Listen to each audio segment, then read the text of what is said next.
बिस्मिल्लाहिर्रहमानिर्रहीम। अस्सलामुअलैकुम। क्या आप इन्हें जानते हैं? इनका नाम पीयूष सिंह था और इन्होंने 3-4 साल पहले इस्लाम धर्म को अपना लिया। उन्होंने बाद में अपना नाम को बदलकर अब मोहम्मद अली रख लिया। ये राजस्थान के जयपुर जिले के रहने वाले हैं। अब अल्हम्दुलिल्लाह अब मुसलमान हैं और खुश भी हैं। पीयूष सिंह ने पहले तो क्रिश्चियनिटी के बारे में स्टडी किया, रिसर्च किया, देन उसके बाद इस्लाम के बारे में पढ़ा, जाना, रिसर्च किया और एंड लास्ट उन्होंने इस्लाम धर्म को अपना लिया फाइनली और मुसलमान बन गए और अपना नाम को बदलकर मोहम्मद अली रख लिया। और इन्होंने अपनी स्टोरी भी बताई है, कैसे पीयूष सिंह से मोहम्मद अली बने, किस तरह इस्लाम को कबूल करा और क्या क्या परेशानी आई, किस तरह से सारा कुछ किया। तो चलिए इनकी स्टोरी को देखते हैं। अस्सलाम वालेकुम वरहमतुल्लाहि वबरकातुहू। मेरा नाम है मोहम्मद अली। मैं जयपुर के राजस्थान के जयपुर ज़िले से ताल्लुकात करता हूँ और इससे पहले मेरा नाम पीयूष सिंह था। इस्लाम में मेरी एंट्री किस तरह से उसके बारे में आपको थोड़ा बताता हूँ। ये बात है जी सन 2017 की, मार्च के महीने की। मार्च के महीने 2017 में मेरी ग्रेजुएशन का लास्ट ईयर चल रहा था।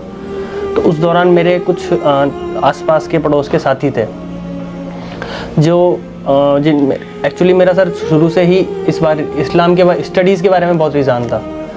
जैसे जो भी इस्लामिक स्टडीज़ हो गई या क्रिश्चियनिटी के ऊपर स्टडीज़ हो गई। मैं 6 महीने तक सर मैंने क्रिश्चियनिटी के बारे में भी स्टडी की है।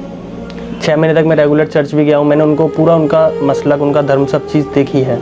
काफ़ी चीज़ें मैंने देखी, लेकिन आखिरी जो मेरा कंक्लूज़न निकला वो यही निकला कि अगर इंसान को इस दुनिया और आखिरत में कोई मुकाम हासिल हो सकता है तो सिर्फ़ और सिर्फ अल्लाह तबारक व तआला की कृपा और आशीर्वाद से ही हो सकता है। इसमें कोई दो राय नहीं है। और इस्लाम ही एक वाहिद रास्ता है जो आपको जन्नत की तरफ ले जा सकता है।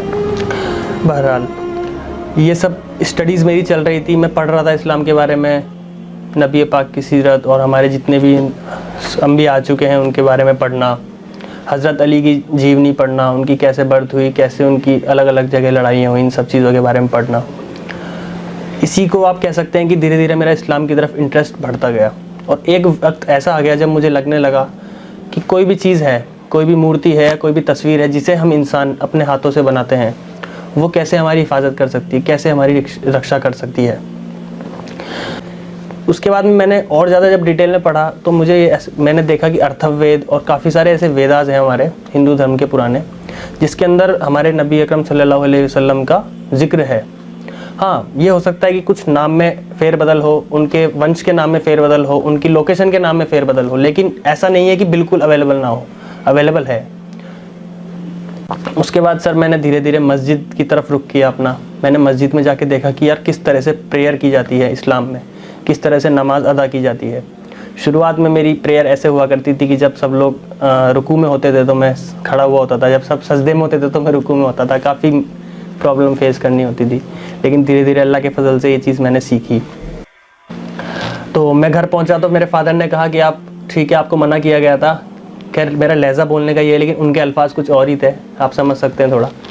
उन्होंने मुझसे कहा कि आपको मना किया गया था, उसके बावजूद आप मस्जिद गए हैं, तो पहले आप नहा कर आइए। तो मैंने कहा पापा मैं ऑलरेडी नहा के गया था, साफ़ सुथरा हूँ बिल्कुल, क्या प्रॉब्लम है? बोले नहीं, आप मुस्लिमों के मस्जिद में टच होके आए हैं, इसलिए आप नहाना होगा आपको। अब बताएं इस सोच का क्या किया जाए कि एक इंसान दूसरे इंसान के सिर्फ धर्म के नाम पे टच होने से नहाना या फिर नापाक हो गया, वो सिर्फ टच होने से। तो ये चीज़ मुझ पे ऐसे गई जैसे आप सोच नहीं सकते। इतना बुरा सोच के ऐसा अंदर से हिल जाता है इंसान की, यार आज कोई भी अगर किसी भी मुस्लिम के कोई नॉन मुस्लिम अगर टच हो जाता है तो क्या हमें ये कहा जाएगा कि आप नहा कर आइए? क्यों नहा कर आए भाई? वो इंसान नहीं है क्या? क्या वो बाबा आदम की औलाद नहीं है क्या? क्यों नहा कर आए हम? या कि क्यों हम उसको गलत समझें, क्यों उसे बुरा समझें? मैंने इस चीज़ से जब इनकार किया कि पापा मैं ऑलरेडी साफ़ सुथरा हूँ बिल्कुल, मैं नहा कर ही गया था, तो मैं दोबारा नहाने की कोई ज़रूरत नहीं है। तो देन उसके बाद उन्होंने कहा कि ठीक है, तेरे पास 2 रास्ते हैं, या तो तू अपनी फैमिली, जात, बिरादरी, हम माँ बाप, भाई बहन को चुन ले, या फिर तू तेरे अल्लाह के रास्ते पे निकल जा। काफ़ी 1 घंटे की जिद बहस के बाद उन्होंने ये चीज़ मुझसे कही। 1 घंटे की जब उनसे काफ़ी मेरी जिद बहस हो चुकी थी तो उन्होंने मुझे फाइनली यही कहा कि आप अपना बैग तैयार करें और निकल जाएँ। और अल्लाह के फजल से मैं ईमान में दाखिल कम्प्लीटली हो चुका हूँ। मेरे डॉक्यूमेंट्स अल्लाह के फजल से कंप्लीट है इस टाइम। पर्सनल, पॉलिटिकल और पर्सनल किसी का प्रेशर नहीं रहा मेरे ऊपर, क्योंकि मेरी फैमिली को ये यकीन हो चुका है कि अब ये बंदा इस्लाम से पीछे नहीं हट सकता, चाहे हम कितनी भी ज़बरदस्ती कर ले। मेरा पैर तोड़ा हुआ है, मेरे पैर में टाँके तक आए हुए हैं, काफ़ी मेरे साथ प्रॉब्लम हुई है। अब तो मेरी मदर ने लास्ट टाइम मुझे ये कह के निकाला था कि तू अगर ये तेरे मुंह से कहेगा ना कि मैं वापस पीछे आना चाहता हूँ, वापस हिंदू बनना चाहता हूँ, तो भी हमें यकीन नहीं होगा। मेरी माँ ने मुझे कहा था कि तेरे लिए हमारे मन में बेटे वाली फीलिंग ख़त्म हो चुकी है। हमें ऐसा लगता है कि कोई गैर हमारे साथ रह रहा है। मेरे फादर मदर के बेडरूम में मुझे एंट्री नहीं है, पलंग के ऊपर मुझे बैठने नहीं दिया जाता। मेरा भाई मुझसे 4 साल से बात नहीं करता, छोटा भाई, एक ही भाई है। मेरी एक भाई और एक सिस्टर एक्सपायर हो चुके हैं पहले। एक भाई है छोटा, वो मुझसे पिछले 4 साल से बात नहीं करता। मेरे चाचा चाची, इनका बिहेवियर बिल्कुल ऐसा है जैसे आप एक अपने किराएदार के साथ बिहेवियर रखते हैं। मतलब फैमिली के नाम पे मेरे पास में सिर्फ अल्लाह और उनके रसूल की इबादत और उसके सिवा मेरे पास कुछ नहीं है, समझ लें आप। और मेरे तमाम हिंदू भाइयों के से मेरी एक गुजारिश ये रहेगी, भाई आप लोग सबसे पहले दिमाग से ये चीज़ निकालें कि मुसलमान हमारे दुश्मन हैं। सबसे पहले आप ये चीज़ निकालें, क्योंकि मुसलमान भी वही इंसान है जो हम इंसान हैं।